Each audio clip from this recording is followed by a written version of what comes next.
என்னடி ஆச்சு? அரசாங்கத்துல மந்திரி யாருன்னு கேட்டா பார்த்து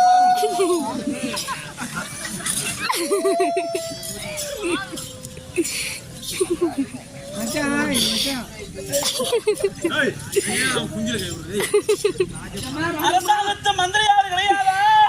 என்ன பார்த்தா என்ன சுடுகாட்டுல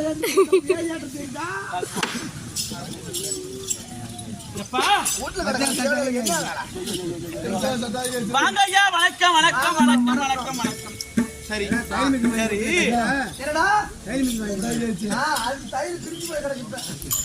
ஒரு அரசாங்கத்துக்கு ஒரு ராணியர் வந்து விட்டா ஒரு மந்திரி யாரு எப்ப வரணும்?